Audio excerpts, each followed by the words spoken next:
years it's gone without being cleaned or anything. Same thing with my steel cutting saws. Like, it'll pop a blade like once a year maybe. Put a battery in there, cut all day, all week, all year. Never needs anything. But I never clean that thing. But chainsaws are like a different kind of animal. If you neglect them, don't clean them, maintain them, they end up looking like this. Just skanked out, dirty, dull. So this is what I do, just like the basics, total fundamentals to keeping chainsaws in the game.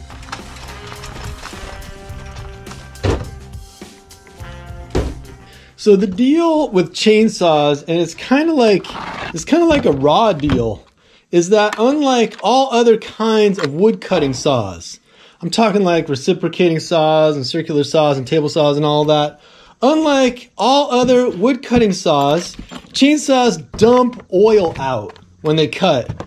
And that oil, as you would guess, it makes for a massive mess. You got all this sawdust and chip and stuff flying around, and you got this oil pumping out to lubricate the chain when it's spinning, and the two things just coagulate together into a big, funky, gunky mess of nastiness. And that's why chainsaws just get so utterly filthy after just a little bit of use. And what I'm doing here today is not any kind of special maintenance, not like repairs and upgrades and end of season shutdown to preserve your rings and all that stuff. I'm just talking about a basic cleaning, like the basic stuff, the completely simple things to keep these bad boys running. So my first step is just to crack them open and examine the oil-induced nastiness. And the filth inside the saw, it kind of like tells a story about how much the saw was run. By the size of the particles, you can kind of tell how sharp the chain was and if it was stuck down in the dirt where it shouldn't be and all that kind of stuff. So the first thing to do is just crack these babies open and take a look, like examine what's inside. So the saws are cracked open. There's totally skanked out nastiness is gonna have to go away. I just keep a compressor out on the porch, like outdoors, so I can blow stuff around and just make a hideous mess. As for the actual cleaning that I do, all I use is compressed air. I don't spray anything on there or scrub them or whatever. Now, you can bang them out. You can do it with your finger if you have to. You can use a brush to clean a chainsaw. There's like a lot of options and stuff. But whatever you do, you just got to get all the accumulated skanktastic filth out your saw. Like, it's in there building up and clogging stuff up. And the trick is just to get it out there and get everything clean and almost like new. You gotta realize that you're basically like atomizing everything inside the saw and blowing it back at yourself. In your face and on your glasses and on your clothes and stuff. Once you start blowing it around, it's just uncontained and everywhere. And this is also kind of like assessment time. You know, you're looking in there and asking yourself, what kind of damage is in there? What did I break? How are things wearing? What needs to be replaced in the future? And the age-old question of how long can I possibly get away with this damage without having to do something?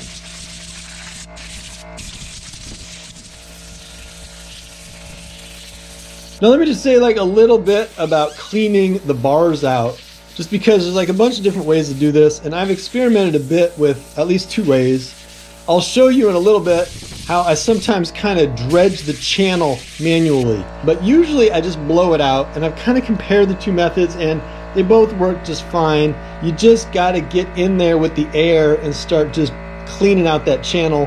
I usually try to do it away from the tip, that way you're not blowing stuff into the rotating a little cog at the end of the bar. You want that thing to be able to run free, so you don't want to blow a bunch of gunk into it. But the critical thing on the bars is not just to clean out the channel, but also to clean out the oiler holes. Those little holes at the back of the bar, at the base of the bar, where the oil kind of drips through and into the chain. If your bar has them, they don't all have little oiler holes, but if they do, there's gonna be two holes, one on each side. So just blow that out, get all the gunk that's plugging them up out of there.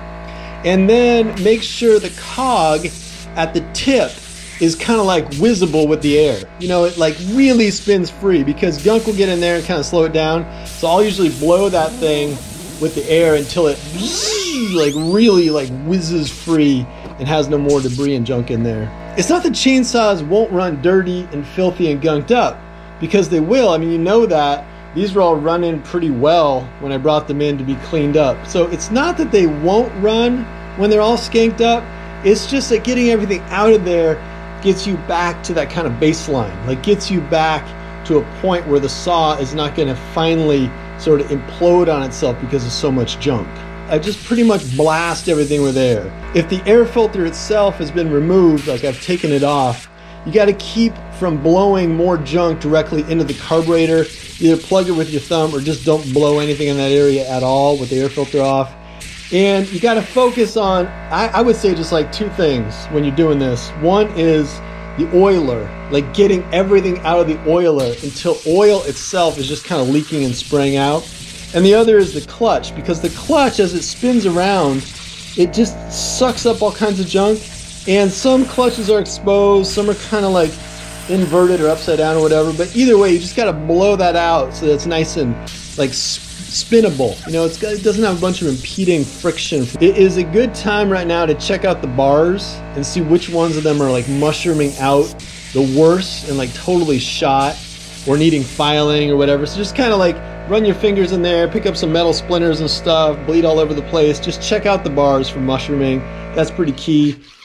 All right, so with all the air filters and oilers and bars and saws and everything blown out like crazy, like totally clean, I will then reassemble the saws and sharpen them. And this is not going to be like a big old sharpening video. There are a ton of different ways to sharpen your chainsaws, and I'm just going to show you how I usually do it by hand with a simple file. Now, I will also sometimes batch out my chains on a grinder.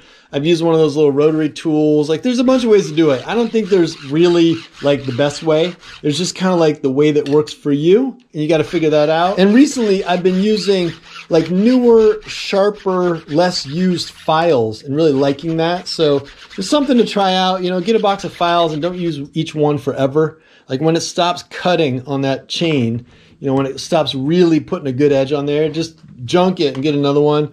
I've also been wearing a cut-proof glove, at least one of them, to kind of bleed a little bit less. Really like be hands-on with the chain a little bit more and not worry about slicing up your hands on the teeth. But I gotta say that sharpening by hand, you know, it's kind of monotonous. And if you got a bunch of saws, you gotta carve out some time for yourself so you don't rush it. I think I was kind of rushing it on some of these chains, and actually the next day, I realized they were not the sharpest they could have been. Like I could have spent a little bit more time, giving them a little bit more TLC.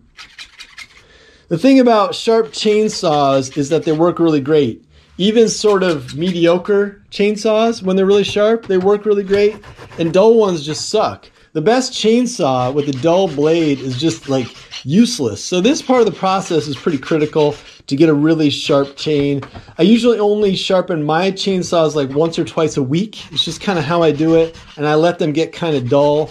But I know a lot of people, like they will sharpen their chainsaws like every tank of gas, or, you know, every tree or whatever. And, you know, however you do it, whatever works for you, do it up. Main thing to realize is that sharpening is pretty much like the last step. You know, some bars will take like a squish of grease at the tip.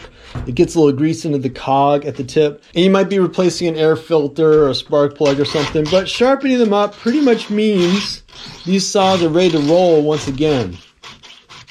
Running chainsaws requires a kind of, it's almost like a religious dedication to maintenance. It's weird. It's unlike a lot of other tools. A lot of other tools, you can just use them, abuse them, throw them back in the truck, and then pull them out next time you want to use them again. But they get dull quick, and that oil-sawdust combination is just lethal. It ends up just gunking up the insides.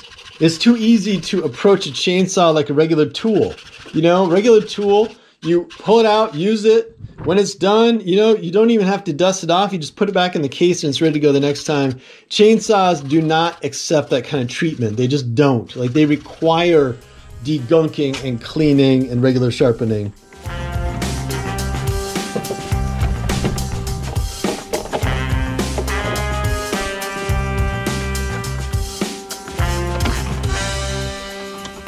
That's just the utterly most basic routine to keep the chainsaw out the graveyard.